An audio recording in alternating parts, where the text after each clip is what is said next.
and we're just gonna get into this shit. Holy fucking. So, okay, I'm glad we're actually able to start the discussion.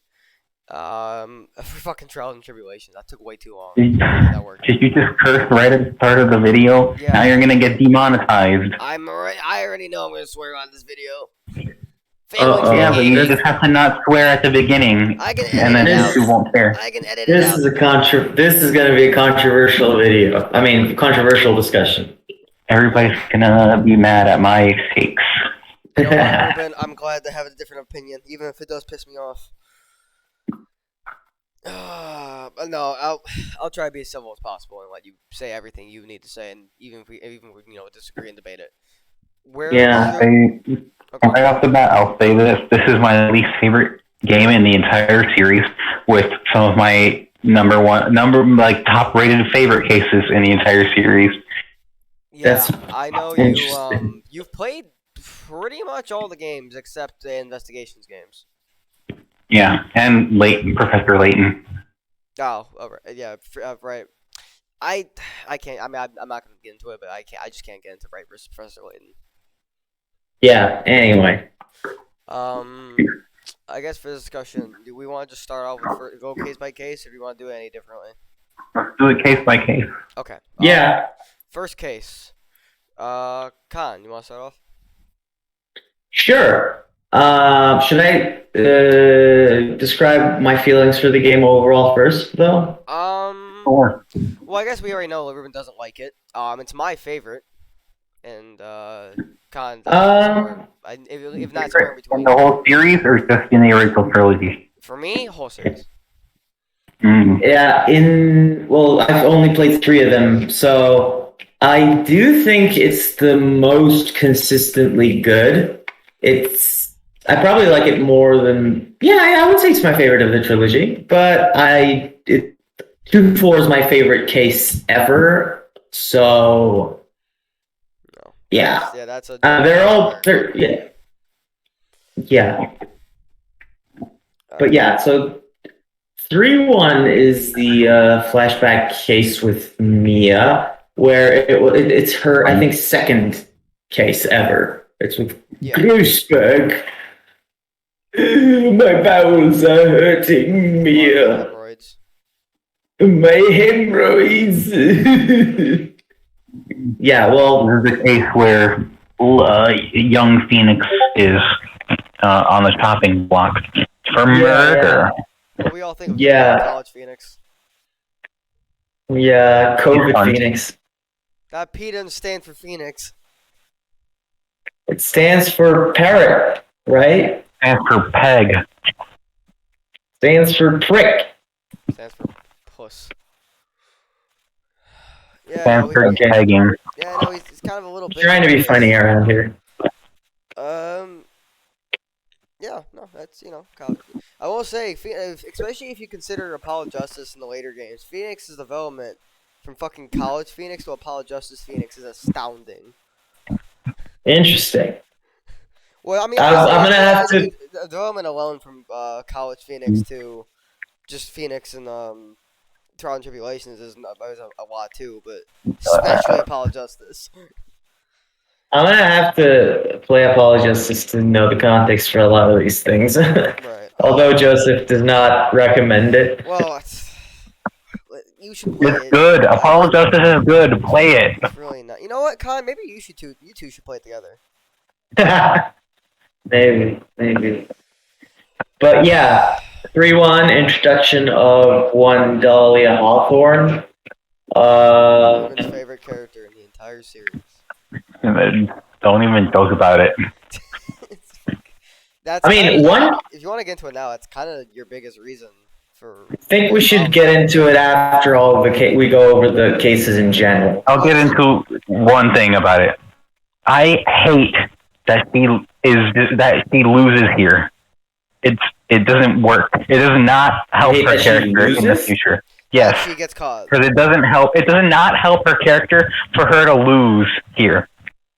We'll get to that. Well, her arc in the game is inhibited because she loses here. I guess. Do you remember what your first impression of her, purely from the first case, was, or no? For me, For I guess. Well, I mean, I guess Ruben more so because you're. I guess both. I guess for both of you, what was your first impression of Dahlia? I mean, my first impression was exactly what the game presented her. She's a tiny little lady who's secretly evil. And you just kind of took it as, oh, she was an evil demoness, villain. Okay. well, not demoness yet. No, For she's me, not it was like, she wasn't a demon. Yeah. Okay. Well, I don't mean. I'm not saying that literally. I'm just saying she's evil. yeah. Yeah, and I remember. Do you remember my reaction when she first did like the head turn? Do you remember how I reacted? Well, I think you're like, oh god, but you didn't say anything about the butterflies burning up. I didn't remember You that. don't remember the butterflies burning? Oh, that's great. But yeah, it's interesting that 3-1 is like the most difficult tutorial level in the OG trilogy. Considering how well, I mean, of course, 1-1 is like introductory, and 2-1 is like, yeah, welcome back. Let's do an easy. Yeah, one It one gets harder with each game, 1-1 is easily but the easiest case in the entire series, bar none. yeah, obviously. You are comparing the first cases from the previous games to this. Obviously, Yeah. the third game in the series is going to be harder than the first two. Well, Yeah, but I wasn't to expecting. be fair though, I remember when you were talking about it, you didn't really think much of any difficulty changes if there were any. Yeah, I didn't particularly have any troubles with it. I don't recall having any particular wow, this is hard. Like we're only introduced to two characters. Like one of them is the criminal. It's Dahlia. How do I make it? How do I prove that it's Dahlia? Especially since Mia's like, yeah, that's Dahlia, and I have all this evidence to prove it's her. And I think, Ruben, if I'm not mistaken, it's not another thing you kind of have a problem with that Mia just kind of tells you who the killer is or knows. One of the problems I have is that we're handed the information that Dahlia is the villain. It's like, okay, let's deal with I think that it's just for how big a deal Dahlia becomes. The first case is too easy. Too easy? Yes, compared to how important Dahlia becomes, it's like, yes, he goes down so easily. I think that sort of adds to the surprises later on that she's much bigger of a threat than we all thought, in a way, you know? He's not. He's not a threat. He barely does anything, ever. Very few of the things she attempts succeeds. That's the point. She's a failure. Yeah, but that doesn't make her a good villain. Not necessarily. We'll get to that after we do each of the later cases. So, I guess, okay, how should I put it? Because if we talk about Dahlia, you kind of had to talk about later shit, so I guess... That is true. For the time being, first case, is there anything else we want to talk about? Like, obviously we know about College Phoenix and how much of a dork he is. Funny, I like him. How about young Mia Fey? I think he's interesting. He's pretty cool. He's fine. Pretty cool. I was, at least for me, I was really happy to see, Mia Fey with, some... I want to say kind of weaknesses, but more so just not just being uber competent all the time. I like it. I like seeing her on the edge and needing. It's a really great parallel with Phoenix's first case. What parallel in what way? Well, see her vulnerabilities because she was basically what you said. No, for me, yeah. I mean, I don't know if it necessarily parallels other than the fact that it's the first case for them, but it's actually technically it's not even the first case for her, but. I mean, I liked any expounding on Mia's character beyond just she's hot and smart. That was pretty good. Did you just seriously summarize Mia Fey's personality as hot and smart? I mean, Yes, in Ruben's hot and defense, smart. she was never a That's character. what she is for She the was first two never games. that layered, like up until Trials and Tribulations. I just think that's an oversimplification, but it's not wrong. Well, okay. What character traits does she have, Con? She is one who holds on and pursues the truth. And That's her. great. Everybody in the series does that. No, but especially Mia. That's like the prime. When do we see it though? He What do you mean when do we see it? We see it in her survive past the second case in the first game. She's only ever a side character after that. So like this game is the game that gave us information about her. Can't you like gather what kind of person she is from the kind of advice and help that she gives Phoenix? I mean, potentially. Before Trials and Tribulations, Mia did not have basically any character traits. It was just she's intelligent and she's attractive. I completely disagree with that. Honestly, weirdly enough, I actually may be more with Ruben in this one. Now, I'm not even saying that as someone who dislikes Mia at all. Because I don't listen. I like Mia, and she's a great supporting character in terms of being a mentor and whatnot. But in terms of what makes her an individual, there wasn't really much there. Obviously, she cares about her sister. Obviously, she's someone who is very focused on getting the truth, and and is diligent and persistent in her work. But those are not.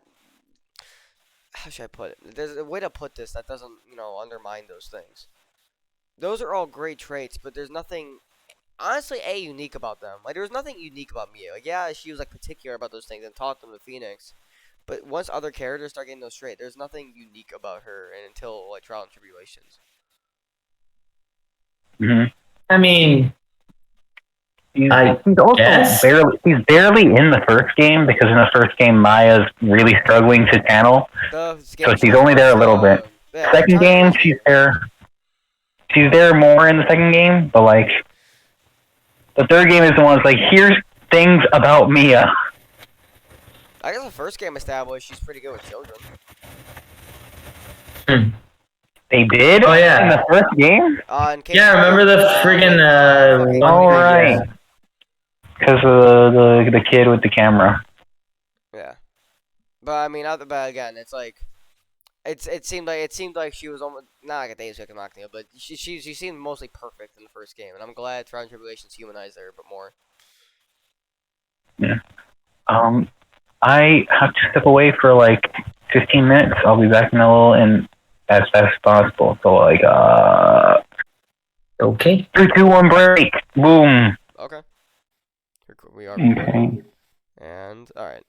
We left off at we finished the 3-1 and at case 1, yeah. Because we talked about Mia and yeah. I don't think there's really much else to talk about. I guess Winston Payne's hair. He had hair at some point.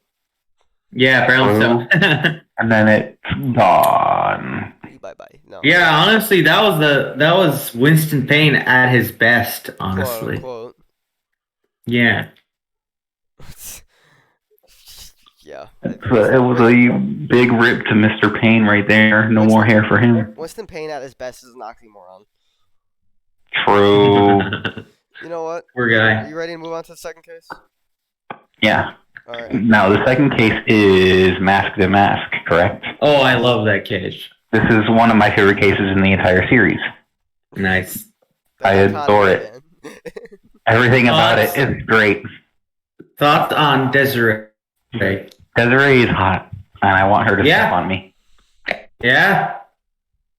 Remember, what was I saying about her? Was I saying that she would be Mask to Mask at first, but then it turned out that she... No, I said... suspecting she was Mask to Mask at first.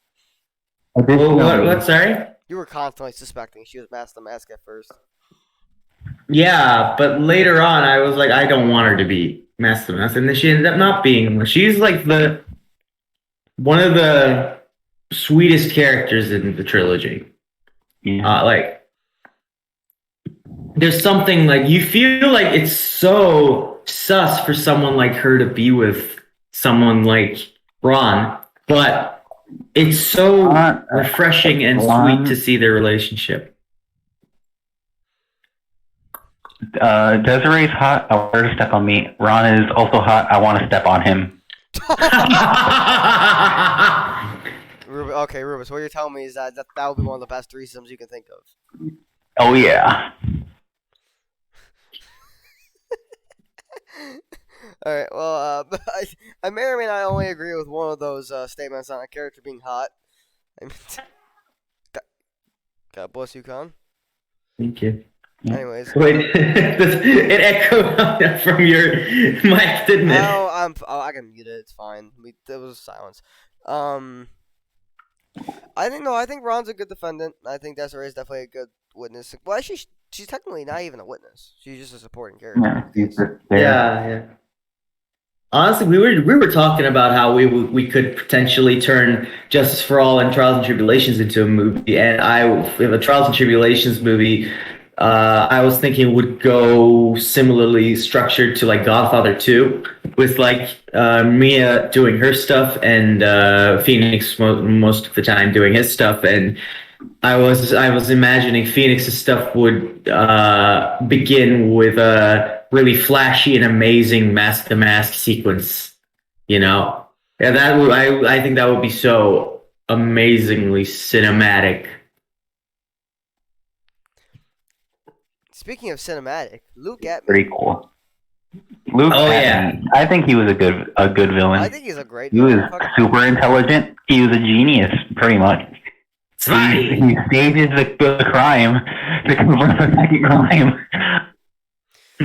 I love most everything about him. The only kind of weird thing, I think, which I don't really mind that much at all, is his plan was to get caught, kind of, because his plan was to frame Ron for the murder and take credit for the mask to mask shit.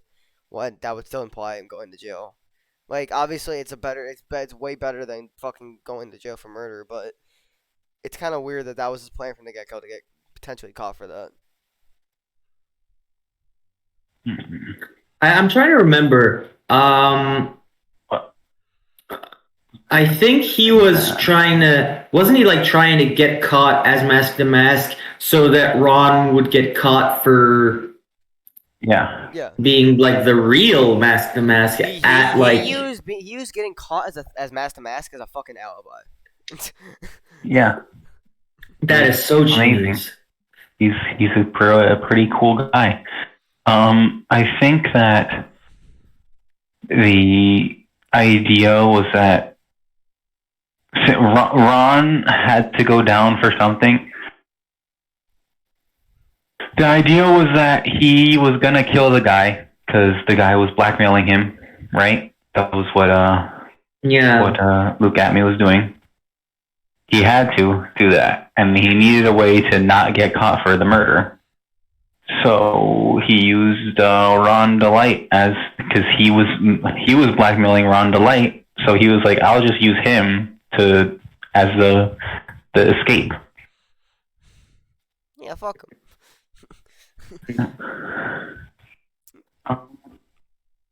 Although I'll say, I mean, it's weird. He's really smart, but it's also like not quite as good of a detective as you think he is because most of the plan. Well, okay, he figured out who Ron was right away. But he's also incredibly vain and conceited. Yeah, right. And his hubris makes him unable to, like, he can't see the fact that sometimes people can be onto him and know that other people can have the same thoughts that he has.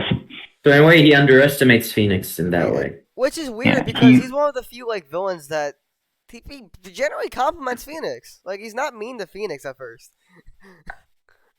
Like I but is that a cover or is he being genuine? I feel like Atman.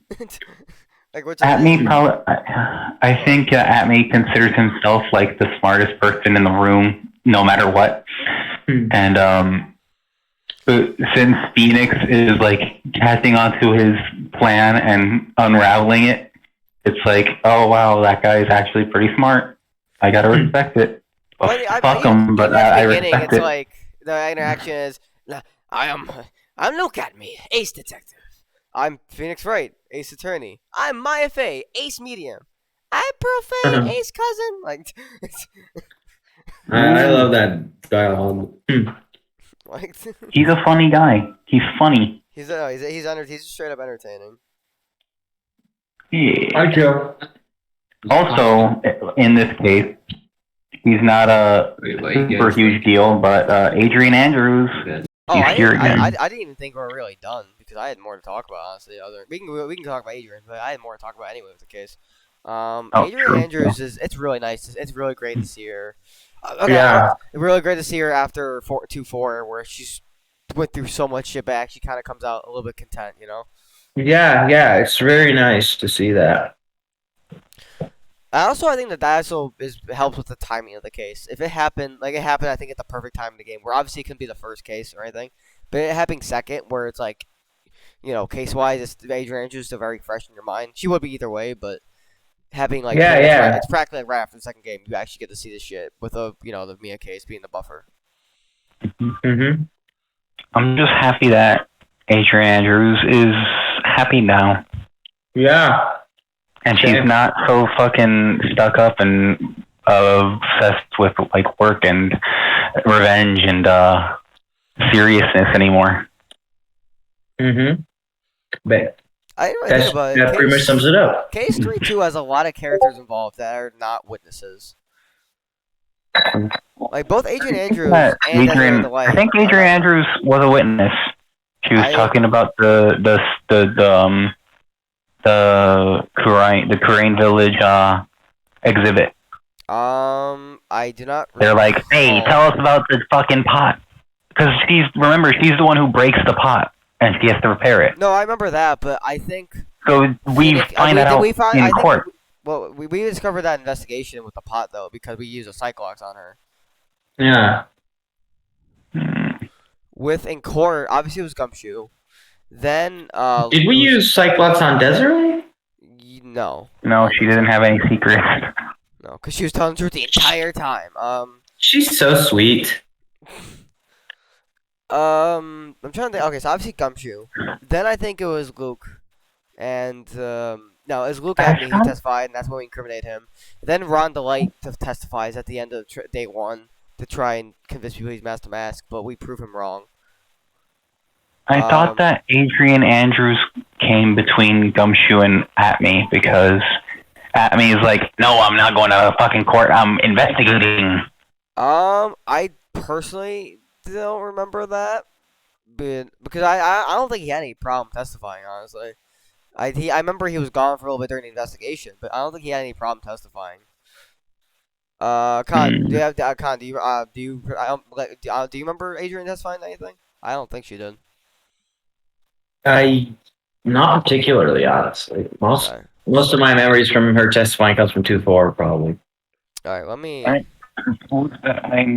misremembering, maybe. I know we may have gotten like a written, if not written testimony, like just what is it? He broke it. Yeah, like just use the information that she broke it as evidence. You know what I mean? Because the second day of the trial, it's like, I think Ron testifies first because Godo convinces him to, and then we call.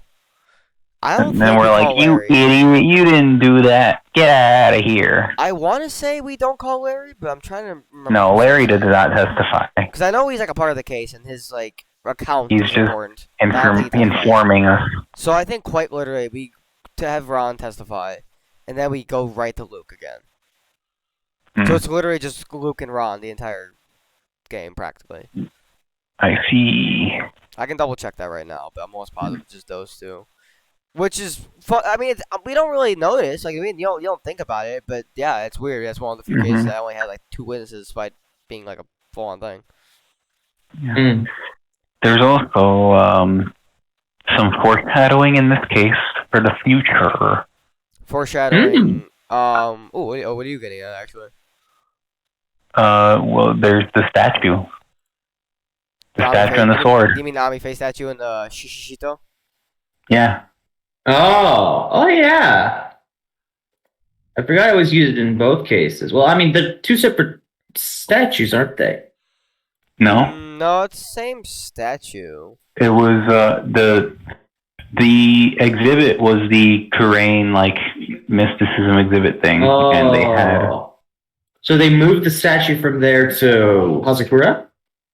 to exhibit it, and then they brought it from that temple. Then they were like, yeah, okay, the exhibit's over, send it back to the temple. Well, but the Shishishito. That was also from the temple. They sent it back again. Oh, but wasn't it bent in this case? I don't remember if it got bent. Okay. Was it bent or broken? Something like that. Hold on. It wasn't broken. Well, because I think it was. You're basing it off of the fact that Luke Abney got hit in the head with. Well, supposedly got hit in the head with it, right? I think it was bent. I think it was bent, but they fixed it. Yeah, by the time of 5-3, it was fixed supposedly. Not 5-3. 5-3. 3-5. 3-5. Sorry. Reforged, I suppose, like the Anduril in Lord of the Rings. Like the what in Lord of the Rings? Well, you remember the sword that Isildur uses against Sauron, and then in the Return of the King, it's reforged, and Elrond brings it to Aragorn. I know what you're talking about, because at the beginning it was in pieces. I know what you're talking about. Yeah. Oh, we really gotta finish the trilogy with Henry. Well, he's not home, so sucks for him. The Tito and the statue of Mayfei were foreshadowing. Ooh. Honestly, a case 3 is more foreshadowing than the case 2, though, in my opinion. Well, in regards to Godo, yeah. Actually, we didn't even fucking talk about Godo yet. I mean, obviously, we're not gonna he wasn't in the first case, that's why. Well, no, but I mean, but he's introduced in the second case. He's in this case. His picture was on the... He's like, yo, what's up? It's me. I think... This might be a hot take, but Godo is probably my second favorite prosecutor next to Edgeworth. I think in the OG trilogy or ever? No, all of the games. Edgeworth's my favorite, Godo's second favorite. Well, I don't know any of the other prosecutors in the other games, so... Ruben, I know you like Francisco more, but do you also like Godo? I think Godo is one of my favorites. Oh, really? Cool. I think that by process of elimination, Edgeworth is probably lower on my list, just because I like some of the other ones more. Interesting. He at least gets the bronze medal, probably. Con, you mean Godo for you gets the bronze medal, technically? No, Edgeworth gets the bronze medals for Ruben. Okay. Well, I mean, Ruben knows at least. I don't know. I think there's like 6 prosecutors or 7. Yeah, I know 7 prosecutors in the season. Well, fair. I guess Ruben, within the original trilogy, I guess, what's your ranking of the prosecutors then? In the original trilogy, Edgeworth would be 3rd. Really? You like Godo? Yeah. I'm surprised. Yeah, You like Godo I like more Francisca, Godo, Edgeworth. That's okay. Would you mind actually going into that? Like, I'm assuming you don't dislike any of them. It's just. I don't dislike them.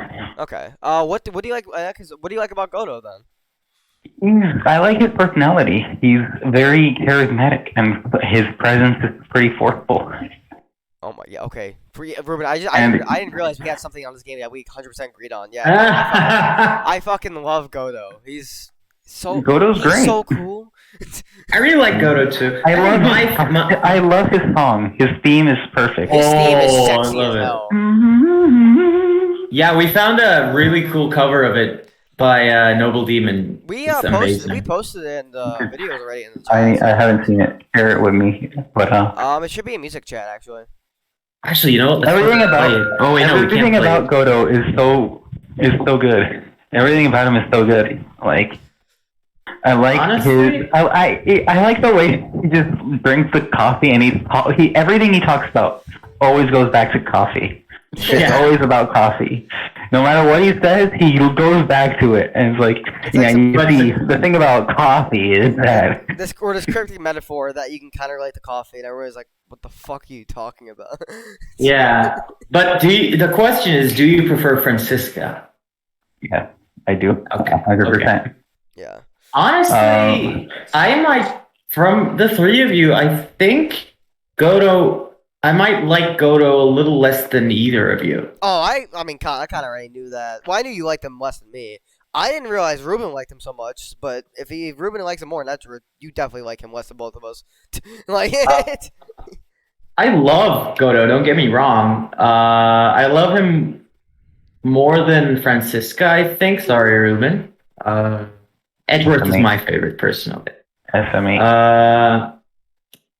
actually, But oh, go on. Sorry. it's just I talked about this with you, Joseph, but Francisca in the original trilogy is the most sloppily executed, in my opinion, even though she's extremely fun and I mean, they're all great prosecutors. They're really perfect picks for each of the games. It's just Francisca, even though 2-4 is my favorite case, she feels like an afterthought. That's something we agreed on, even more so than Goto feels if he does in the last case, I mean, okay, which we'll get to. We'll get to that, but yeah, I disagree. Okay, so we gotta come out about Goto. I guess one last thing I want to ask you, Ruben, is do you have different opinions on Edgeworth as a prosecutor versus him as a character, or no? That kind of goes in line with you. I don't really consider them like this is them as a prosecutor. I'm going to rank them like that. Prosecution is just something that they do. That's just part of their character. Okay, so just so I just consider their all whole in all, character. you don't like as much as Francisco or Goto. I will admit. Okay. I will admit that I feel Edgeworth. like Edgeworth is just so overused. He shows up so often and just does a ton of things. It's like, okay, it's Edgeworth again. But like with Francisca and Godot, they show up relatively sparingly. So it's like, yes, more of Francisca, more of Godot. Let's go. Well, because at least for Goto's case, after Trials and Tribulations, he does not show up. He's done. He's in jail. Yeah. I will admit that Edgeworth between the two, well, between the three, sorry, but compared to the two, is probably the least quote unquote fun. Like the most. Well, Like he's not. I get what you mean. He's the most serious. He's the least. Yeah. He's not a fun guy. He's the least comedic. Well, sorry, I shouldn't say like he's the one that He's straightforward, the most vanilla prosecutor, but he's so good as a character. And his execution in the story is probably my favorite in the trilogy. If we go purely by how much I enjoy the prosecutors prosecuting, Goto might be my favorite too. In terms of that sense, I might agree actually because Goto. Even though I love Francisco whipping everyone all the time as well. That's like again, I'm the one here that doesn't like that as much. If for I was oh yeah okay, so both Francisca and Goto have beef with Phoenix when they first meet, right?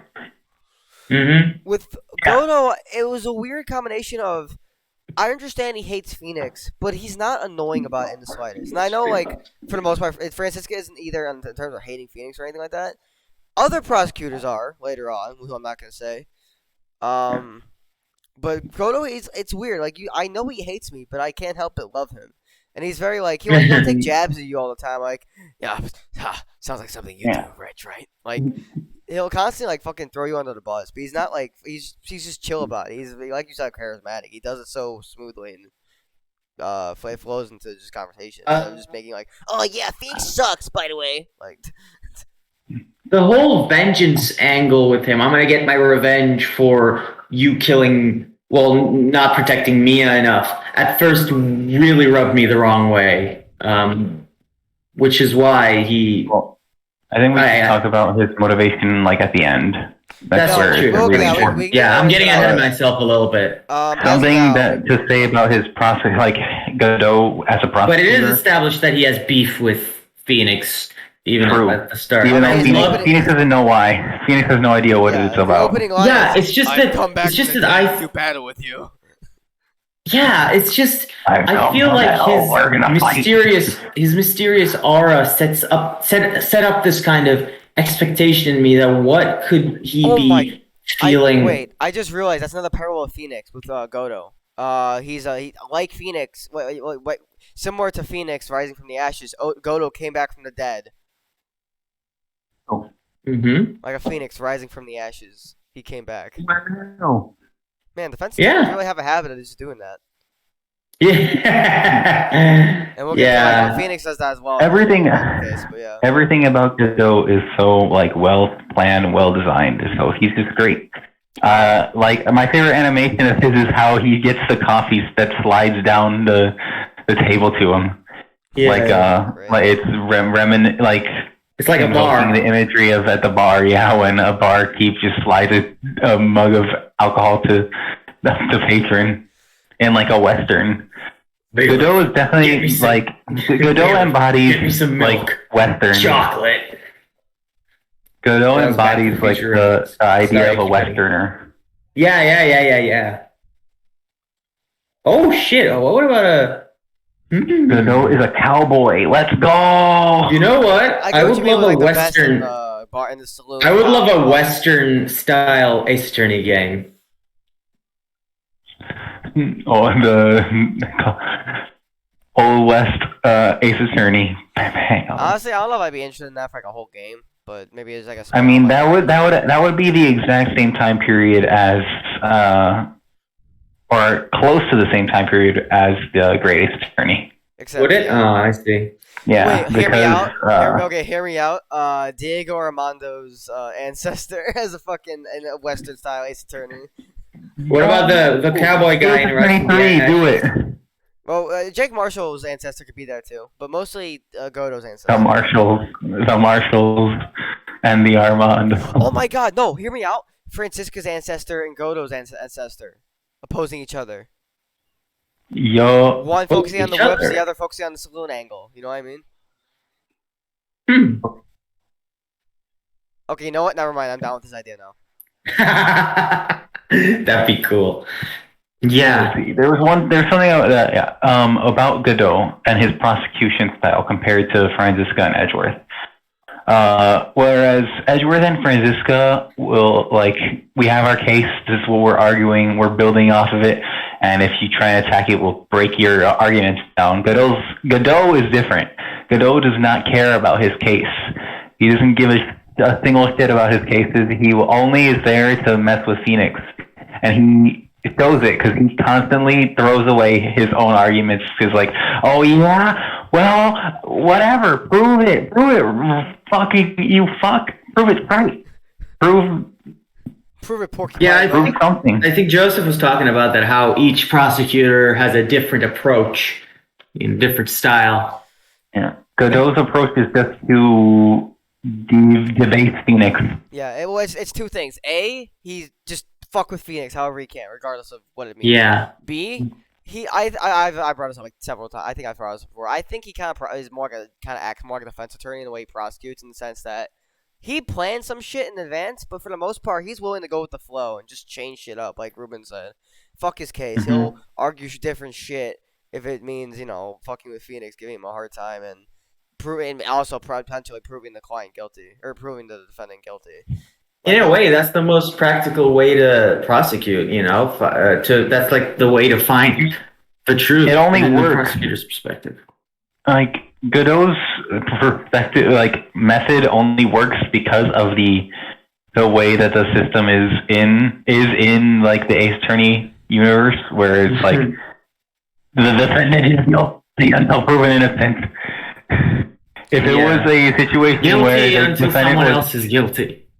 Exactly. If it was a situation where all we have to do is disprove that our client is involved or guilty, then Godot's methods wouldn't work. Well, you can argue the same thing for all the prosecutors. They have their cases and they work with the cases. Godot, since he's constantly throwing away his own case, the only way we can win against Godot is by putting somebody else, finding out who actually did it. Because Godot will not. Or in the first, it was the trial day one of case 2's case, basically creating an alibi for Ron. Godot is basically gaming the system because he can throw away his arguments if he feels like it, because we have to prove somebody else guilty or unequivocally prove that it's impossible for the defendant to have been involved. Oh, yeah. I think that's a good point to move on to the third case, since I think we all got a good amount in Godo, thankfully. Yeah. Anyway, I think this is one of my favorite cases in the series as well. Probably close to the very top. Would you say you prefer case 3 a little bit more than case 2? 3-3 over 3? I think so, yeah. Okay. Yeah, that was a fun case. The French guy, I was doing the accent all the time. Fucking Jean Armstrong. Jean Armstrong. He doesn't deserve the proper accents. Fucking. He's not French. Yeah, I mean, I'm saying it should be Jean. I'm saying it should be Jean, but his last name isn't French at all, so maybe it is Jean. I'm just gonna call him Armstrong. I don't give a shit. It's the only good thing about him is arms. Fucking. He has nice muscles, to be fair. That's what I'm saying. That's the only good thing about him, his arms. He's pretty good. I like him. He's entertaining, but it's also like, what the fuck, dude? Oh my god! Imagine that in the movie. Who we cast him?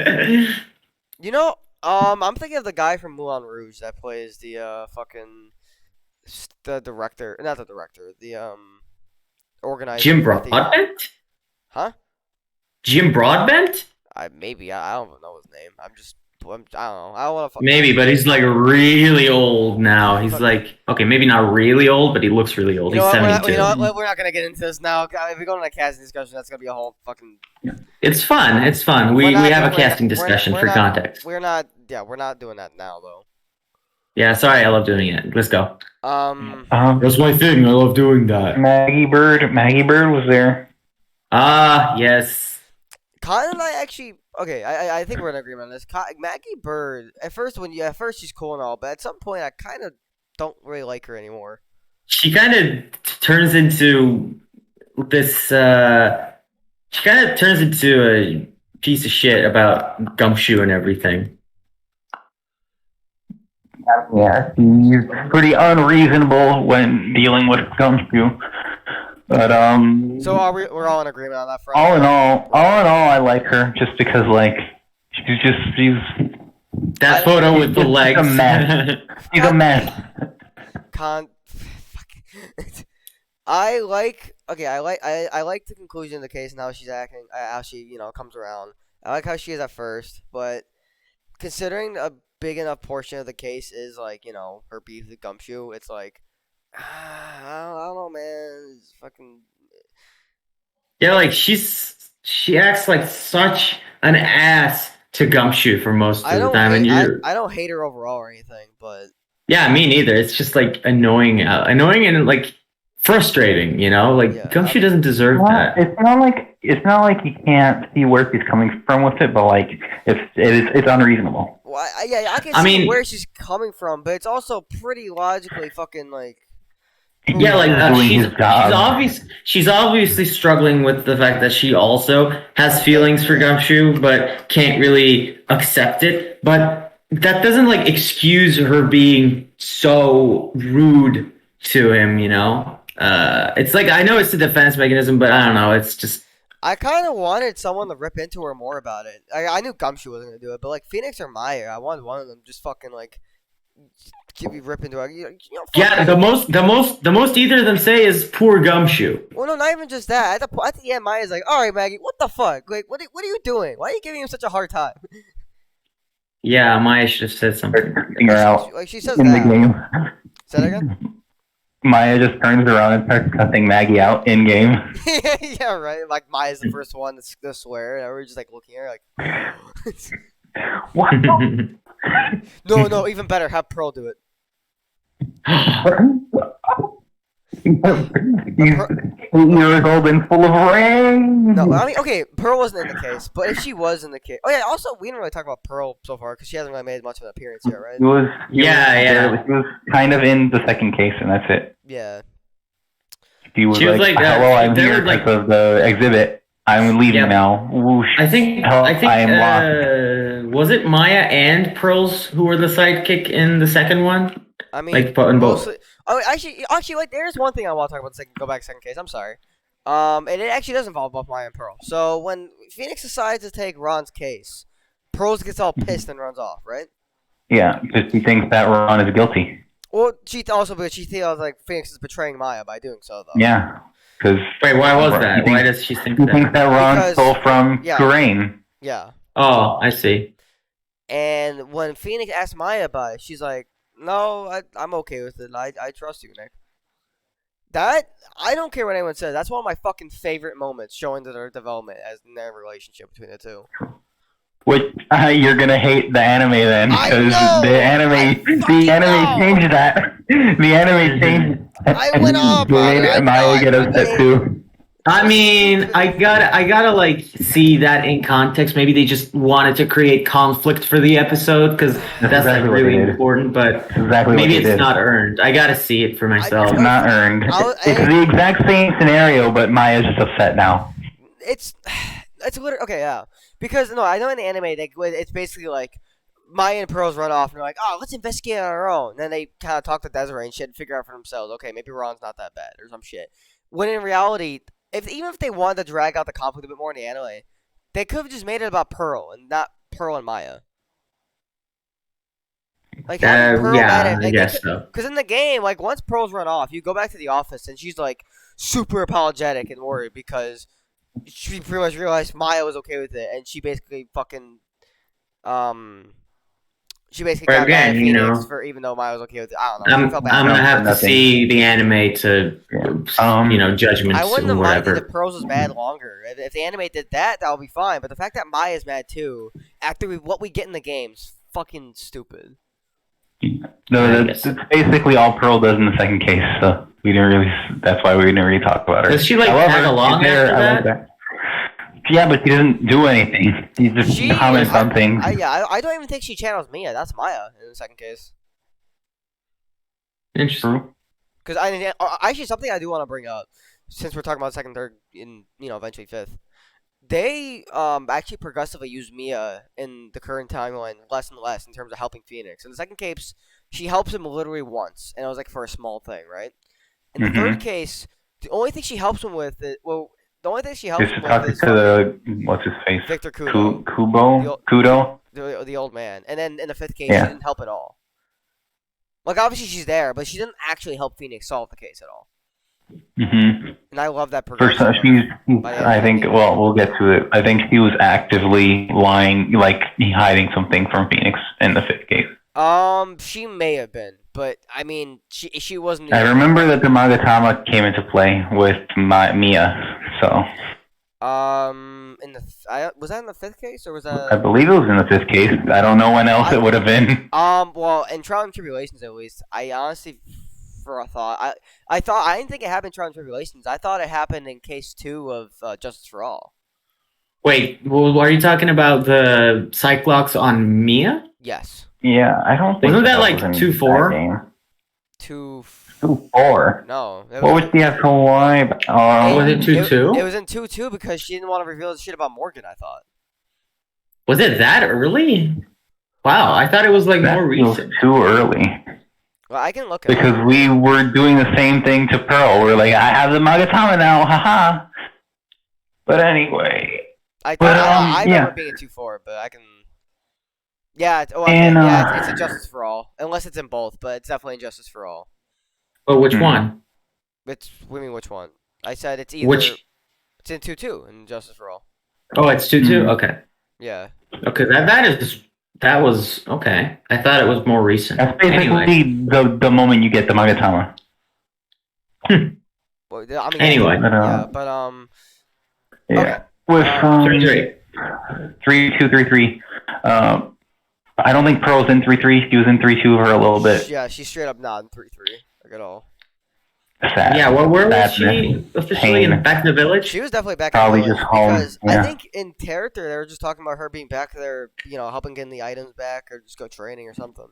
I want to know who fucking takes care of Pearl. Like, is she just by herself? Because she doesn't have her mom anymore. Well, I mean, no, honestly, her being on her own is better than being raised by her fucking mom. But Yeah.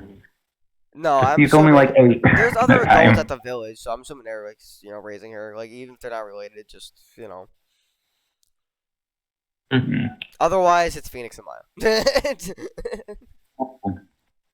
They do be raising her though. Hey, we know. Hey, wait. Phoenix is a good dad to Pearl, right? Right. Yeah.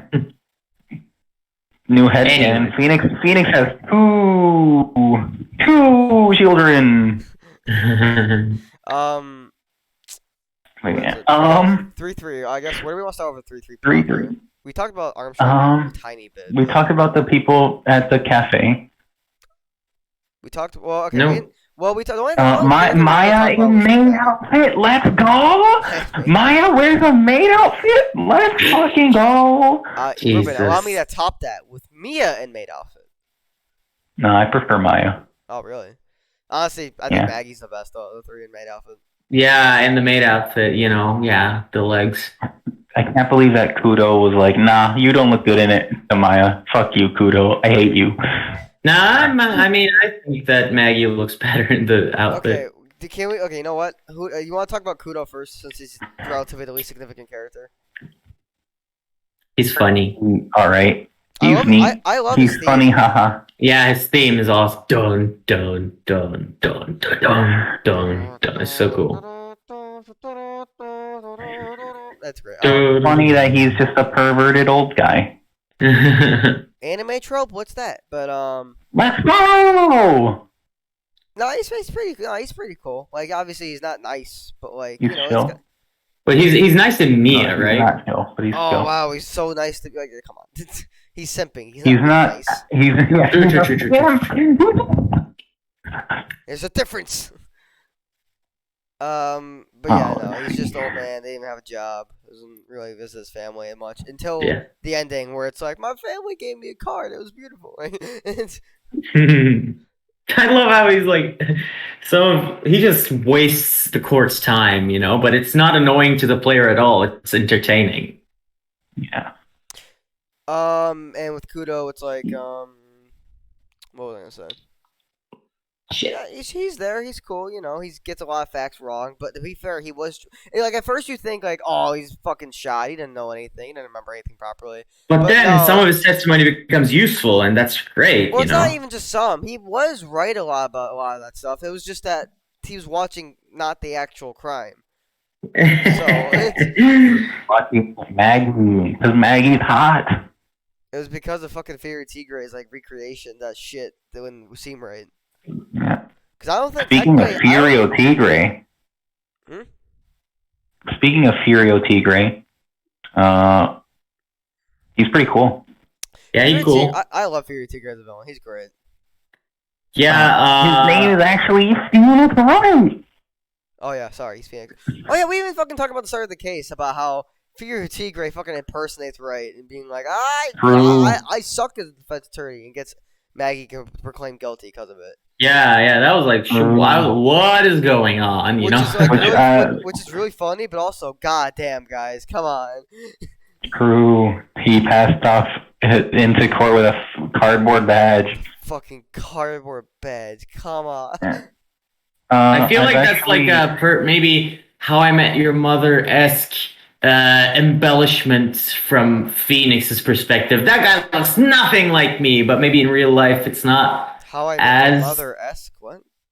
Well, yeah, because in How I Met Your Mother, it's the father telling the story, and he always, a lot of times, embellishes stuff for the comedy, obviously. And it just felt like sometimes, of course, it's not like that, but the way that everyone was fooled that he was actually Phoenix makes me feel like this was an embellishment by Phoenix, because he's saying like, he looks nothing like me. He has like this fake cardboard badge and whatever, Well, he doesn't look like Phoenix is the thing. He only has the same hair. Just the hair. I know. I'm trying to say that the perspective we're seeing is as if it's Phoenix's embellished perspective. I don't know. It's hard to explain. I'm not gonna lie. I don't really get what you're getting at. I know what Khan's trying to say. I don't think that like Phoenix is perception of like the world impact. No, I know. Like, It's definitely not. It's definitely not. Like, I just thought it was funny and like it's as if because he's like so different that it's as if everyone is crazy and only Phoenix is not. Well, that's because everybody is crazy. Stacey's right. Everybody's crazy. But you'll note that Goto didn't actually go against Furio Tigre because he knew that it wasn't actually right. Because he's like, this fucker is Phoenix, right? But he didn't bother to correct anyone. Yeah, that's true. Who was he? Was he against Winston Payne? Yeah, that's in the beginning of the show is Winston Payne. Oh, wow. Winston Payne's first victory. Technically, but... Furio Tigre is a good villain. I especially like how he loses is because of his own... he knows too much, but he's such a fucking loudmouth that he won't shut up. See, technically, Furio Tigre and Luke Acme lose in very similar manners, but... the way it's done with Tigre is just better. Like Luke Acme, it's like the driving forces are different, is what it is. No, right. Like with Luke Acme, he's testifying about what would have happened at the KB security, and he's talking about how Ron didn't leave any fingerprints because he's wearing gloves with the mask costume. And Phoenix is like, we didn't talk about that when you were here. We talked about that at the beginning of the trial. So how the fuck do you know he was wearing a costume? Mm. And yeah, that is similar. Yeah, because Furio Tigre lost because he mentions the bottle of poison. He mentions that he says my fingerprints aren't on there. He says, or that bottle doesn't have poison in it. That was the fucking ear medicine. The other bottle is the one with poison, and I don't have fingerprints on that one.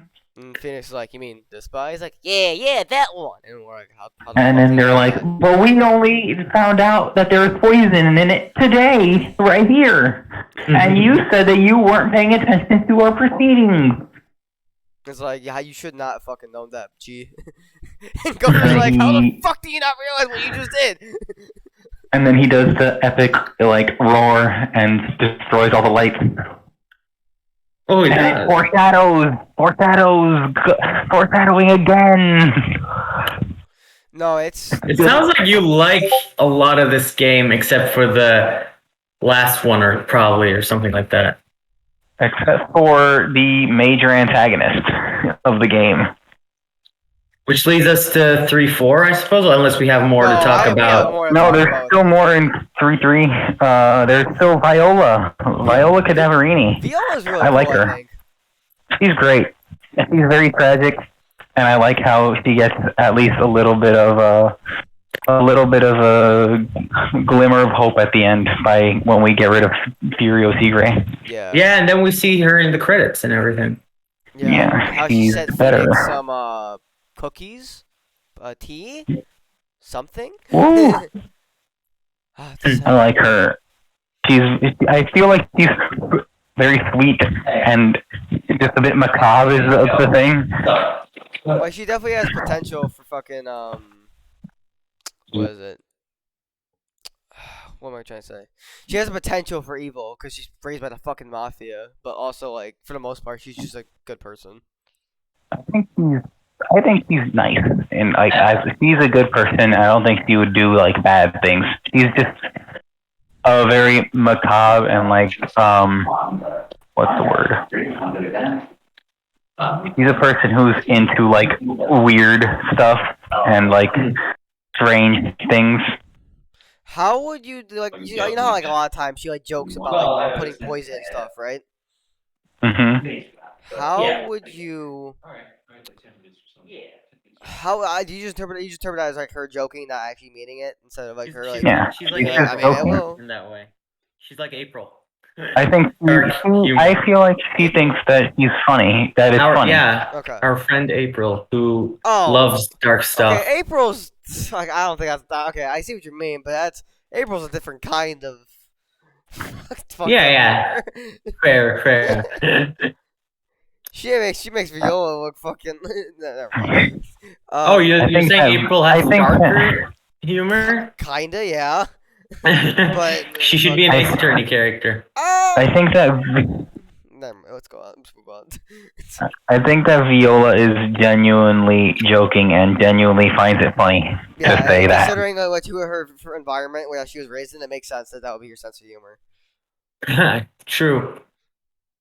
Like it's so tragic. Like if you just look at how things played out for her, it was she gets into a car accident and almost fucking dies because of Furio Tigre, and then her grandfather is like, you have to take care of her now because you almost killed her. No, it's and he's taking care of her. Her grandfather forced him to pay for it, and she was under the impression that Furio paid for it of his own volition. It was not like she just thought like some random guy paid for her surgery, right? And she when she came somewhat infatuated with him because of that, not realizing at first that, or at least not wanting to admit that he's just doing it to pay off his grandpa and whatnot, her grandpa and whatnot. Well, what was the point of him like sticking around with her all that time then? Because he wanted to use her as leverage and blackmail, basically. Or to use her as leverage. You just basically you use like, okay, she likes me for whatever reason. I'll use her. I don't care. Which makes it a lot because she was like practically. I want to say I don't know if abusive relationship would be the right term, but she was being used. It wasn't really a relationship. It really wasn't, but she was being used and manipulated. Pining. Yeah, she was pining for him, and he was just using her like position to like be like, haha. All right. Okay. Mafia stuff. I have two more characters I want to talk about. Gene Armstrong. Just like a little bit more, because we never really established. He's an accomplice. He's kind of bad. Don't really have. He's kind of bad at everything. He's a bad cook. Well, he lies. He's pretty cowardly. I don't really have an opinion on him. He's kind of just like, I'm gonna help this guy because I need money, and if I don't have money, I will die. You know. He steals shit. Like there's not. I don't think there's like a single good thing about him. That for his arms. His arms, which he can't. His arms are strong. Damn, I didn't even realize until now. Actually, if I'm not mistaken, I think his first name is John / Gene because that means like it's supposed to be like a very manly name or some shit. Just for the fact that his whole gist is he's not manly. Yeah. Or well, traditionally not traditionally manly. Not right. Yeah, suddenly the name Armstrong makes sense to me. No, I'm just a little girl. It's because his arms are strong. Just like Ray Skywalker levels of stupidity. It's such a shame that we don't get Viola. No. It's just the big shame of this case is that no Viola in maid outfit. Sad. Well, you can see it from behind. But it's in a still picture. Sad. I don't think the maid outfit would fit in her. She wore it. It did fit her. She wore it. Straight up, he was the one.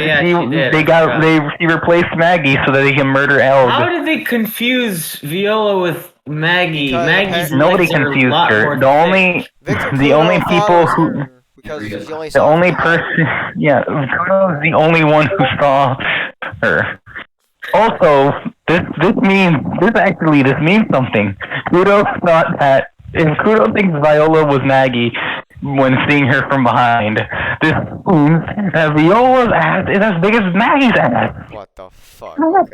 What? Okay. Let's go.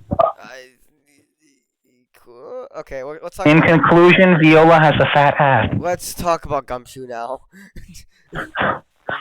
Oh yeah, Gumshoe was there. Yeah. I love the little weenies and rice food that he makes. I wish I could eat that. This case is Gumshoe at some of his best, in my opinion. Yeah, some of his sweetest. Gumshoe has activated all the brain cells. Because Maggie was mad at him about how she went down, but at least if I'm not mistaken, in Gumshoe's recap of the case, he didn't get any of the facts wrong. What was the contradiction for Gumshoe's testimony that we pointed out? I don't think there was any. I think that was the point. Oh, we just pressed all of them and then we moved on? Is that what happened? Yeah. And like Cool. even his Phoenix is literally like, Gumshoe, why don't you give me more shit like usual? You never had a good argument in your life. Never before. The one time I needed you for a contradiction. Anyway, I don't know. I guess I don't have much to say about 3-3. It was just a cool case. I think I prefer 3-2, honestly, though. There was also the robot lady. I like By her. the way, we forgot to talk about Old Bag's return. No, well, she didn't return though. Oh wait, she was at the end of the credits. Sorry, Yeah. I forgot. She wasn't in, but I like the reference that he was working for her. Yeah, those two as a fucking pair would be something. Who? Oh yeah, Larry. Larry was working with her. Yeah, if you guys want, we can move on to 3-4. I think I'm mostly done talking about 3-3. That reminds me. Say about it. That reminded me actually that you know how you can present profiles in this game? Yes. Yeah. People? You can present when you talk to Larry in 3-2, you can present any profile of any female, and he'll say something about her because he's a womanizing bastard. Yeah. You can present Pearl. And he says something like, "Yo, Nick, I can't. What are you doing? I can't go with anybody. I'm dating somebody." And Phoenix says, "I would think that her being 8 years old would be the thing that would stop you from dating her." Yeah, right. No, I do remember that. I was like, I would think the age would be. Joe, where are you going? I'm eat you, bud. Oh, okay. Hey, Yeah, we talked about 3-2, 3-3, I think, to the biggest extent. We didn't mention Elg once. Elg was just the victim. We don't know anything about him. He wasn't interesting. He gambled. That's it. Like, Coder gambler. He gambled. He lost the draw. Like, yeah, there's not much really to say. One of the less interesting victims, probably, but I mean, what victims? Most victims, I don't think are that interesting. Like Kane Bullock. Yeah, some of them are though. Kane Bullock, fucking no. I mean, a lot of them have importance to them, but like this guy was just some dude. Like case 2 and 3's victims are easily less interesting than the other. Because they don't tie into the major thing, and their storylines are. Because the Trials and Tribulations is like of the original trilogy is the one that's like we have a heavy focus on like our overarching thing. No, I agree with that. So it's like the ancillary villains the ancillary cases were not as important, quote unquote. So they're actually, before we move on, we should talk about the foreshadowing for Godo in 3-3. Yeah. Oh yeah. The lights turn off and his visor turns on. But also he can see in the dark. Also the apron. The ketchup. Oh yeah, he can't see the ketchup. And Judge is like, Mr. Godo, why is there blood on this? Blood? What blood? I don't see any blood. Nobody told me about any blood. Nobody told me about any blood. What the fuck, Gumshoe? And they're like, what do you mean nobody told you? It was right there. Yeah, Godo's like, Gumshoe, why'd you tell me about this? Like, what? You had to be told? Yeah, Godo kind of forgot that little detail when he was applying for the prosecutor's position. Godo will be like, next you're going to tell me that my suit isn't red and my tie... that my suit isn't black and my tie isn't red? Come on. And then Mr. Godo, you should have told me that. Mr. Godo, you're kind of wearing the same color as I am. Yeah, you're wearing black and red. No. No. My coat's way too dirty to be black or red.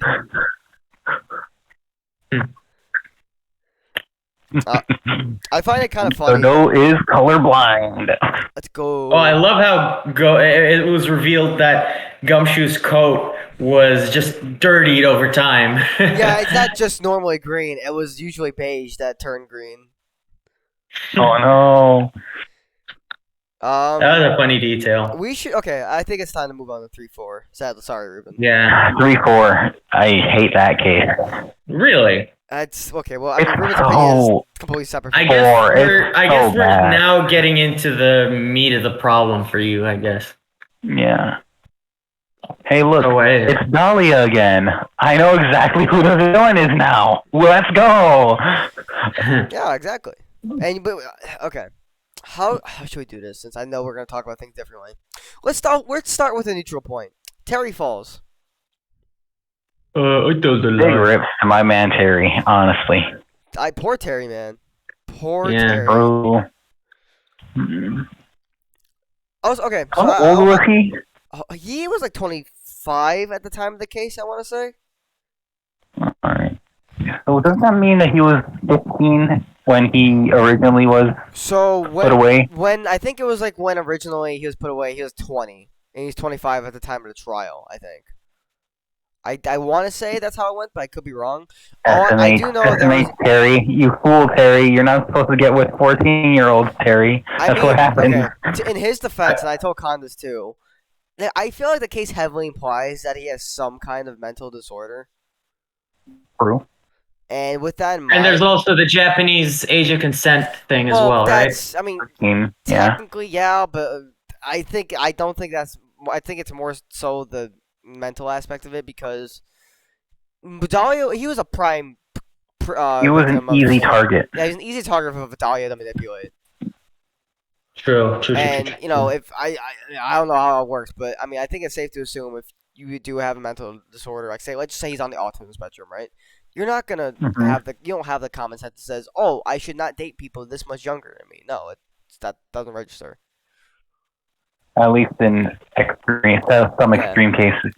Especially since like I think the official position between them was like he was her tutor for math, which would also make sense because you know if he's on the autism spectrum, he can very likely be good at math. When it comes to social cues and the like, it's hard for such people to understand. Yeah. And also, it's not exactly this, but you know how like sometimes he reacts and goes like "Ooga," and like bites the chain ball. Yeah. Mm-hmm. It kind of reminds me of how like some autistic people freak out when you try to touch them or whatnot. Mm-hmm. It's like he's like he got triggered and he's like fucking freaking out a little bit. Yeah, I can see what you mean. Yeah, that's interesting. It's tragic. Yeah, he was an easy target for Dahlia, so it was like, aha, I can use him for my plan, quote unquote. So let's talk about the plan. It sucks. What you say this? It sucks. I mean, I'm not gonna lie and say it's the best plan ever. No. It's such a fucking horrible plan. Like, how could it have ever worked? I don't know. Well, I mean, what is a diamond? She's like, I take the diamond, I take it to the bridge. My sister helps me. Terry helps me. My sister betrays us and arrests Terry. I jump off the bridge and go into hiding. Okay.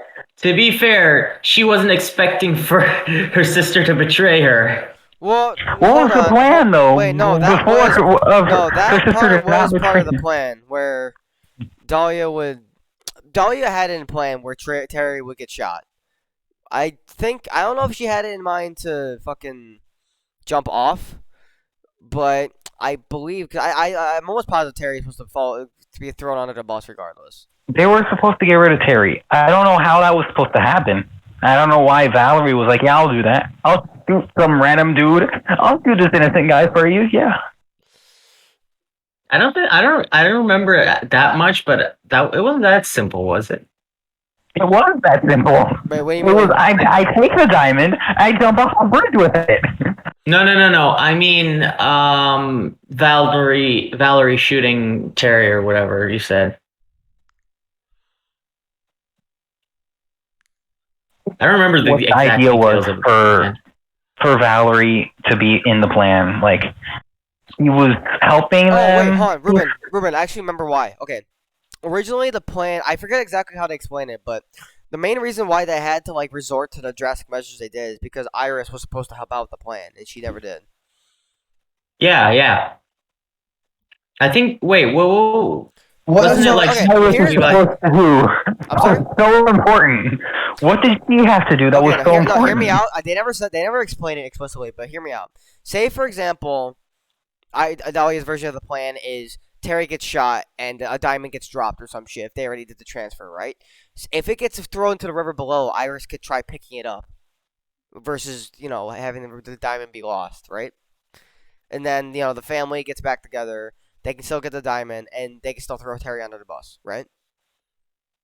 Yeah, honestly, I'm not gonna lie. That plan is probably the most confusing part of the game. I'm not. No, Probably. I'm not gonna. I'm not gonna. Insert Avengers 1, not a great plan. I'm not gonna argue. Yeah, I'm not gonna argue. Dahlia made a great plan, but I'm not. But at the same time, we're talking about she may be evil. She may be pure evil at 14. That doesn't mean she's a genius at 14.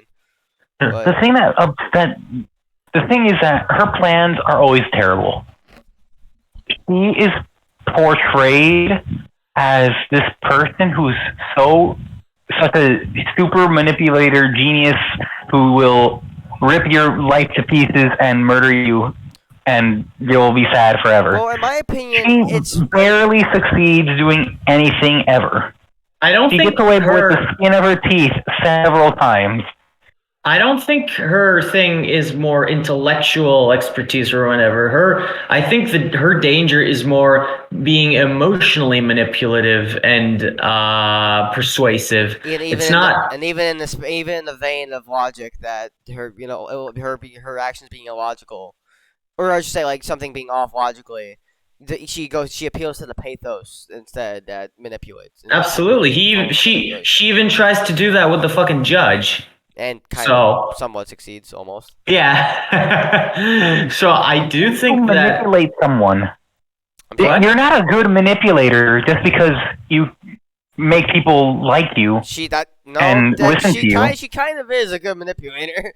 Yeah. No, I'm saying making people like you and like think good of you does not make you a good manipulator. It does. It's getting them to do things that you want them to do for the sake of whatever thing you're doing. That's the making people like you is part of it. Making people trust you. Making people persuading people to do your will. I'm not saying she's not a manipulator, but she's not a fantastic manipulator just because she can make people like her. Yeah, but I'm saying that's just the surface of it. Like take Phoenix, for example. She has tickled his balls to the point where he would be willing to like swallow the poison bottle. He didn't do that. He didn't do that. Yeah, he did. No, that was Iris. No, but it doesn't. That doesn't matter though. Because I mean, yeah, you're right that Iris is the one that actually the one dating him. No part in it. It was Iris.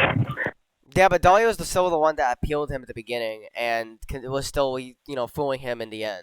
Same thing with Terry. Like, the point is, she was able to wrap people around her finger enough to, that make them think that what they're doing is for a good reason. Terry drinking the poison, despite the fact that she didn't give a shit for him. Phoenix doing the same thing. Do anything with that? Huh? He doesn't do anything with it. It doesn't go anywhere. He just does it.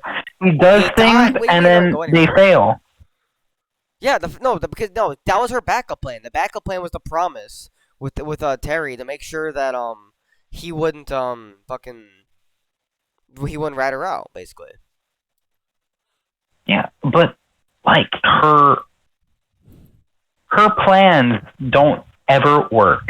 They don't ever work, but that means that because her plans never work, she is not good at manipulating. Her plans never worked, but people who manipulate have to be good at making plans. Why are they not mute? It's not, Ruben. It's not just her manipulation though. It's also her persona. The fact that nobody goes back to like thinking there's something off about this girl when she comes across as so nice and fucking sweet. Apparently, you know what I mean. I don't think it's why people are so hard to believe Mia and shit when she's like on her about it, and also why nobody went back to it for a while up until Mia got her convicted in case 1. I just don't think that Dahlia being a good manipulator and a bad planner are like they're like mutually exclusive. You can't be a good planner if you're not a good. Wait. I meant to say you can't be like a good manipulator if you're not a good planner. I don't think that's a necessity, if you know what I mean. I think again, she's a very good emotional manipulator. She's extremely persuasive, but yeah, her plans aren't the greatest, and she fails at them, and that's her prime failure. And that's what Phoenix does at the end. Her prime failure. I mean, her failure is just being fucking Dahlia, but Yeah. it's more. I think it's more like it's not even a matter of whether or not she gets away with it because her plan with the diamond from the get go wasn't even. I mean, you'll find out this later, but she didn't care about the diamond. She just cared at getting at fucking her foster father or her stepfather, Yeah. and just saying like "fuck you." But the fact that she's able to like it's more just how much damage she causes along the way, just to get away with it or just to fucking Yeah. to be as is. Yeah. But The thing about Blaze it is doesn't that have to. he doesn't cause for the damage that he causes. He wasn't doing it like to try and cause the damage. It just happens incidentally from the things he does. So I don't understand why. So because he essentially doesn't come across as a dangerous individual. He makes problems. He causes issues for everybody. Dangerous. yeah. I could not understand why all the characters were like, he's so horrible and dangerous, and we have to be so careful, or else we'll all be fucking of the creek. When she's like, what has he done? She personally has only poisoned Diego and yeah, exactly. She killed one person. She killed one person with her own hands. Then she poisoned Diego. She killed Valerie with her own hands. Yeah. She killed 2 people and then poisoned Diego. And then poisoned also Terry. Almost killed Diego. But you could say for a while everyone thought that she did. Regardless of whether or not he died, he's still a fucking casualty in the sense that she fucked him up. Absolutely. Like, Dahlia has done plenty of shit. And it wasn't just, oh, they happened to die. No, it was, oh, fuck. Valerie is going to reveal what happened 5 years ago. Fucking kill her. Oh, Terry might reveal it too. Fucking kill him. Diego's on to me. Fucking kill him. I think the important thing is Doug Swallow's going to get me away. Fucking kill him. All of her kills are in the vein of protecting herself from you getting caught. Because she does not give a flying fuck about human life.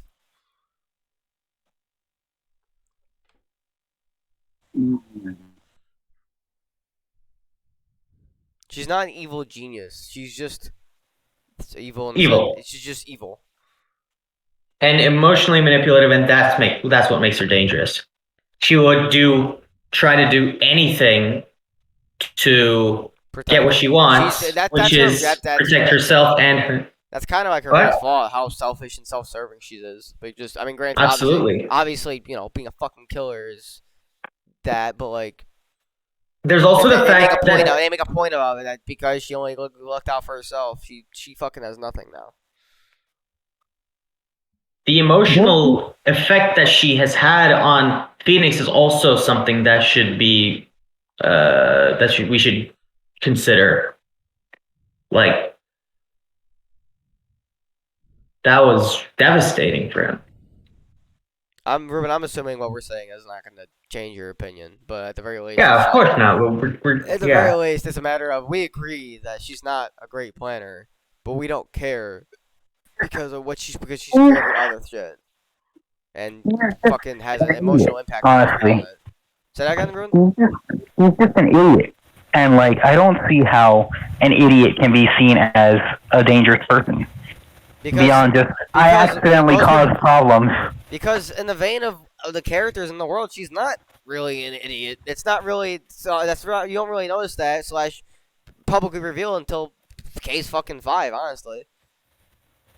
In case 4, it's not like, oh, she's so stupid. It's, wait, did she actually fucking do it? And then when she gets away, it's like, oh, fuck, what do we do?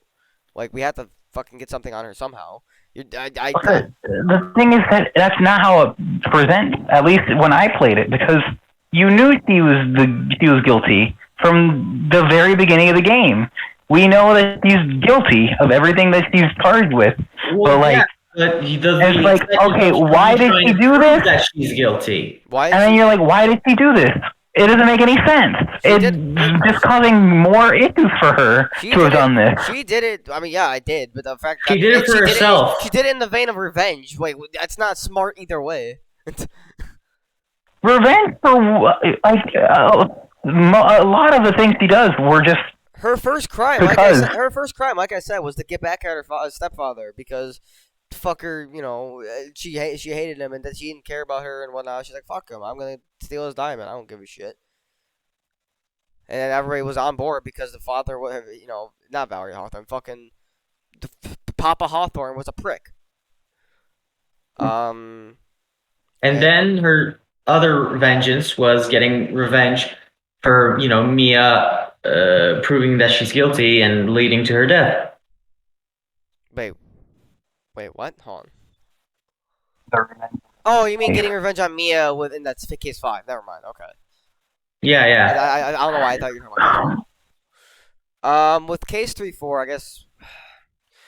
What do we? Okay. I say maybe we should move topics for now because I think I want to wait a little bit until case 5 to continue on Dahlia since we extrapolated a lot. What do we think of What do we think of Diego Armando? He's cool. He's cool. He's awesome. I think it was pretty obvious at 3-4 that this is no. That's not. Yeah, it's not like, oh, is it? It's the reveal. It's like, oh shit, goes Diego Armando, and also retroactively, if you remember his appearance in the first case or his mention in the first case, you know what's gonna fucking happen to him, even before they tell him explicitly. You know he's gonna get poisoned and get fucked up. Oh yeah, we didn't also young Edgeworth. Like,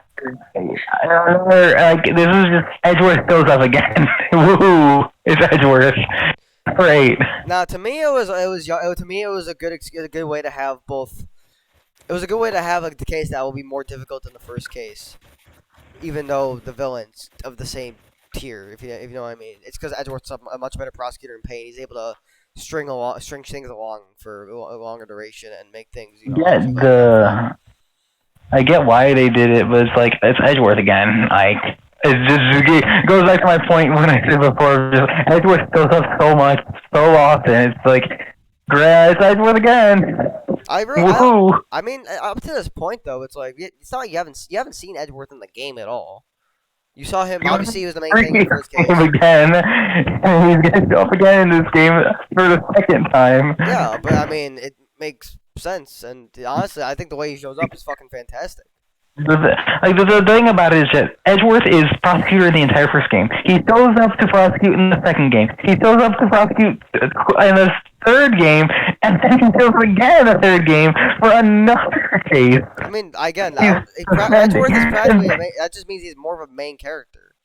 I don't see what the problem with him showing up that much if it's not like he's fucking prosecuting every case or anything. He's showing up in different, unique ways. Yeah, but I mean, it's just I feel like he does it so often that it's like, okay, it's Edgeworth again. I don't just like it, but it's like I get it. He's here. Let's keep going. Whereas the other prosecutors just get so overshadowed. I mean, in the grand scheme of things, yeah, but within the original trilogy, it's kind of hard to say they get overshadowed when Francisca also appears in Trials and Tribulations. The only time I think he overshadows something is Francisca in 2-4. Yeah, he overshadowed her in 2-4. That's my only issue. Overshadows in Franziska and Trials and 2-4. Tribulations is my favorite part. Okay. I think I might have read this about 2-4, but it's within the span of the game. Yeah, he overshadows her, but it's also like You I got think shot. What are we gonna do about that? well, no, it's not even just that. It's because And it's also like we need wasn't- somebody to work with Phoenix the because game wasn't Maya's even in written danger. around fucking Francisca in the slightest at first, because originally Edgeworth was supposed to be the main prosecutor again. Yeah, It was they when just they added swapped Francisca. swapped her in. They just swapped her in, and case 4, Mhm. 2-4, they pretty much left Which, for the most thank part God they unchanged. did, because they got the best character in the whole fucking. So we talk about a little bit about Edgeworth. I don't know. I loved seeing old old Edgeworth, ruthless Edgeworth again. Cool. Edgeworth is fine. I don't dislike him. I just like it's Edgeworth again. Okay, I'm okay with it. It's not my favorite thing, but I'm okay with it. I wonder if your perspective is different at all because you played other games where Edgeworth's gotten. I was gonna ask that. That's definitely my opinion now after playing more games with Edgeworth. Okay. In the past, I before knowing that, I would have just been like, yeah, it's Edgeworth again, cool. I didn't have opinions about Edgeworth being there. It was just, yeah, he's there. That's pretty cool. Popularity. Yeah. He's He's always been my number in the original trilogy. He was definitely just my number 3 prosecutor. So. Okay. I guess with 2-4, is there anything else we want to talk? We already talked about Terry and how sad that was. 3-4. Okay, 3-4. Sorry, we already talked about 3-4. Terry, Diego, Edgeworth. Me, I guess we could. I mean, Mia was practically the same as she is in the first case, except it's. Actually, there's one talk thing about the emotional, strife. Yeah, I will. The location of the case in 3-4. What the fuck is that all about? It's the same as the 3-5 location. Well, Ruben, yeah, Ruben. The reason why is because originally Iris was supposed to be a part of the plan, and part of the plan, part of the reason why. What? The thing is that that means that Iris was like right there. Well, he's like 40 feet away or whatever. That was kind of the idea. She's supposed to be like supplying the location that was supposed to be so how come removed. How come he wasn't discovered? Well, because by the police. Because Iris didn't do anything. But I thought that they. How come the police didn't How come the police didn't go to like the nearest structure that was there, the building that was like 40 feet away? I seem to specifically remember that she said that she ran away. So I don't think she was there. She hid somewhere far away, I think, and because of course, once the incident was over, everyone would be looking for her. Well, no, I mean, again, for Iris, not real, because at that point, I think police records already show that there were 2 separate people, Iris and Dahlia was not. Oh, you're talking about the initial kidnapping, not the second one. I'm sorry. Yeah. Well, either way, they in the original thing was that Iris was living at the place that's like 30, 40 feet away from the crime. Are you telling me that when the police came and were like investigating, nobody went to that place and nobody found out about that? Hey, this person here has the exact same face as this witness that just showed up at our fucking doorstep, and we're like, hey, I am a witness. In terms of police records, they already knew Iris and Dahlia both existed. And again, I do remember that she specifically said she ran away. Well, it doesn't even matter if she ran away because apparently Dahlia was found soon afterwards, but was put under witness protection because it was under the reasoning that she was a victim of a kidnapping and the kidnapper was not dead, so they wanted to fucking protect her just in case. I will agree, however, with Ruben that because I do remember while doing 3-4 that oh my god, this plan is really confusing, and I was spinning it as like a positive though, like this. Oh damn, these cases are getting more complicated and difficult as we go. But honestly, it was a fucking confusing plan. Mm. You do remember me saying something like that, right, Joseph? No, I remember you saying that. I just think within the case, I agree. It's not. It's weird. It's kind of weird. It's not it doesn't flow the best in terms of plans and how understanding everything. But with but with the context of Iris of her involvement, it explains A, why it was there, and B, why it just felt like why she went Fubar because she didn't do her part. from a story perspective, I liked the case and I liked the shock of it all and everything and the significance. But when playing the case itself, it didn't feel like I was uncovering something because I was so confused by it. I definitely disagree with that because even if I get it's her first case. It's not about it's her. She's a defense attorney. Even if most of the time we figure everything out, it's more about proving our client innocent / finding out who did it. To ensure that. If you Yeah, don't, but it helps. It helps for you to uncover something and get a better grasp of it, so that you can prove someone innocent. When I'm trying to comprehend the because in confusion, my opinion, it's not as it's not. It's yeah, but we're not talking about like okay, this is everything about Dahlia's plan. It's here's how shit did go down. It's not about how it's supposed to go down. It's here's how that shit is did go true. down. That is true, and also you could argue that that whole confusion was intentional because of the disaster of a first case this was for Mia. I mean, honestly, I don't know if I'd say that. Honestly, I feel like it was probably it probably wasn't the vein of they didn't know what to write for the plan or B didn't want to give on details because they couldn't think of anything good, so they just left it purposely vague to not muddy the case more.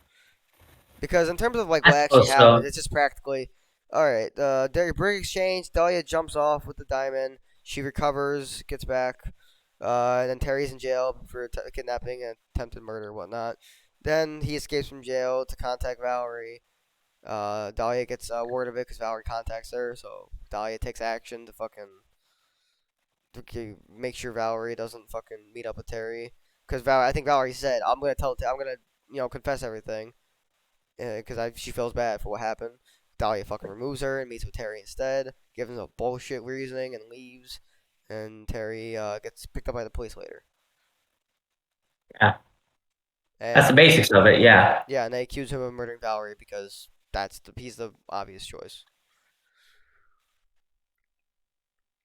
Yeah, it's I a just cool don't case. think Of that the 5 cases in the game, it would possibly be my least favorite, although by not a huge margin, Honestly, because I they're think all if you want to consistently get good. technical, I'd probably say Case 1's my least favorite, just because I love the ending of Case 3-4 with the tragedy of Terry Falls. I do agree with that, Also, but the again, fucking reminiscence theme for the flashback thing in 3-4, I fucking love that theme. I'm gonna have to re-listen to that. Fuck, I can't pronounce that theme. Oh yeah. My favorite reminiscence theme in the series. Oh yeah, okay, that's another thing about Trials and Tribulations I like with the soundtrack, and that's why I think it's definitely a better soundtrack than Justice for All. It does a lot of callback. Yeah, I do agree. It does a lot of callbacks to the first game. Callbacks. Yeah, I remember when they mentioned like the DL6 incident and whatever. It came back. The Oh theme, yeah, I thought you and then talking about. obviously the I think the end with the Mia's fight. We'll pursuit get theme is also cornered, I think. No, it's not. Her pursuit theme is Isn't just it? normal. No, her pursuit theme is just the game's pursuit theme. Hmm. Honestly, if it were like that, it would probably spoil the final No, cornered I'm theme. glad they used corner the way they did in this game. Yeah, me too. I didn't Uh, even realize that was playing until you pointed out. Actually, well, it wasn't that huge of a realization. Well, no, it was a huge no, realization. It wasn't that huge of a moment, but I was like, you were like, you pointed it, and I'm like, it was like that right at the beginning of the theme playing, and I was like, oh, holy shit.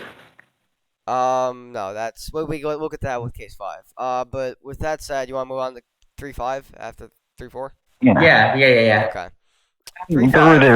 They're So pretty my interconnected. favorite case in the series, 3-5. Mm-hmm.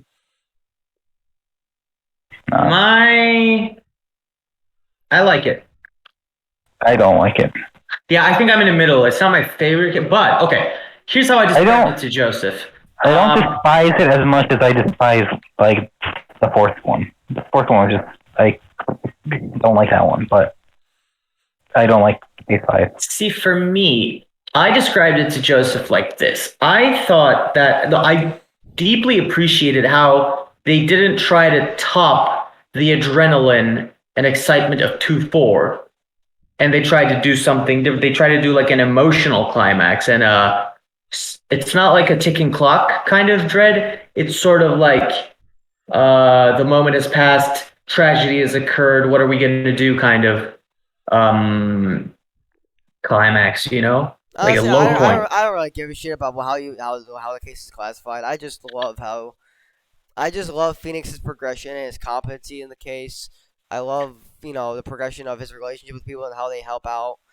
I love Maya's and Pearl's struggles in the case. I love the culmination with like Godo and Dahlia finally getting rid of. Yeah, I love the spectacle of how basically Dahlia goes to hell, back to hell. Oh, I was describing this to Joseph. You want me to describe the whole bridge symbolism that I interpreted? Oh, I remember what you're talking about. You want me to talk about it? I mean, like, yeah. Yeah, let's Okay. go on. So, in Islamic tradition, in Islamic belief, when somebody dies and moves on to the afterlife, they wake up on one side of a very long and extremely narrow bridge, and below that bridge is hell. And how you pass this bridge depends on how you lived your life. If you've lived a really sinful, selfish, and evil life, you won't be able to pass the bridge. You're going to fall and burn in hell for eternity. But if, let's go to the other extreme. If you've been a wonderful person, faithful believer, etc., you pass the bridge with fucking chariots, you know, helping you pass that bridge, and you enter heaven. Well, you technically reach purgatory, but then and then it's all weighed, and then you move on to heaven, I suppose. But that's the details. Anyway, when we were playing Case 5, I realized how similar the imagery of Eagle River and Dusky Bridge was to this, I guess you could call it the Bridge of Dread, if you could use Zoroastrian terminology to it, but it's not what it's called. It's called the Sirat in Islam. But I just thought it was, especially when the whole her falling to the river in Case 4 was similar to how someone would fall to hell. Like her fall with the diamond sort of symbolizes how one would fall to hell, and that is like her seal of becoming like a demoness, in a sense. And seeing her return and trying to fuck with everybody, completely failing, and then her burning again and falling into that river again, and then that river turning into blue fire. It was like, it couldn't have been a coincidence. I think there are more Muslims in Asia than there are Christians, I think, so that might have been intentional, or maybe not. But I just thought, well, what it is, it is. I don't know if it's always I don't know if it was always like this, but in the more recent games, the Qurani's tradition has drawn more from Indian culture, which I know that has a lot of ties with Muslim culture. Oh no! Well, Indian culture. Well, technically, Indian culture is way different. Hinduism is very different from Islam. Yeah, I know that that Hinduism and Islam are different, but I know that there was a lot of Islam. Yeah, because the Muslims and the Indians have basically lived together for a long time around that region. I do realize that, yeah. But this is more, I'm talking specifically about the valley and the bridge and below the river being specifically similar to the Sirat bridge and hell being below it and whatever. And I think just seeing, remind me, Joseph, was it was the imagery of what was it? Was the imagery of Dahlia's soul burning, going to hell again? Did it include Dusky Bridge in that vision? Yeah, it did. Yeah, we It saw flashed her back fall to all from her that. crimes. I'm almost positive. Oh yeah, but did we see her figuratively fall back in the river, and then the Oh, river like? okay. That no, because the fire was on the Magatama. Yeah, Oh the yeah, yeah, fire yeah, yeah, appears in the yeah. shape of the Magatama. That's true. That's true. That's true. Yeah, yeah. But still, I think that's how I would do it if I like adapted it into a movie. Like tried to make. Oh, that would be really cool if like the normal view of Dusky Bridge and Evil River would like morph into the Surat and hell below it, but the fires of hell would be blue, of course. Because oh, it would be beautiful. To contrast with Dahlia's red hair. Anyway, I just thought that spectacle was so beautiful. Ruben, how are you doing on time? You said you had to leave I soon, have to right? go in a little bit here, Okay. but Would you I prefer we can continue fifth case a later time, or do you want to just get your thoughts out on case 5 now? get my thoughts out now. I think that with case 5, I don't particularly like it, but I like a lot of parts of it. I think it's just like the general concept of like the actual crime with like we've got Misty Face here. She channels like Pearl was gonna channel Dahlia, but then she's like, "No, I'll do it." And haha. And I think it was all a kind of a mess and jumbled up. I was like, "This is pretty fucking crazy." All right, this is kind of absurd, a little bit absurd. I think that the whole concept brings down the case for me of like this is pretty fucking crazy. But I do I have like a lot to Pearl. say about 3-5 to be fair. So But I want to let Ruben finish because he's short on time. Let him get everything out. I like yeah, but Pearl. couldn't we like Pearl, continue it or whatever? Like I said, just let him get everything out. We'll see how we continue. Okay. Pearl, I really like Pearl in this case. I like how he goes through this little mini arc of doubt and then confidence again. Iris is perfect, and I love her, and nothing bad could ever happen to Iris. She's the best ever. Agreed. Franziska's here again. Epic. I love her. I like Franziska here more than anything I've seen Justice for All, personally. I especially like the part where Phoenix is like. I especially like the part where Phoenix is like. Maybe it's the fever talking, but she's actually kind of cute when she acts all pouty like that. And then he gets whipped. Hey, your resume's moving. Oh yeah. Than you actually are. Yeah.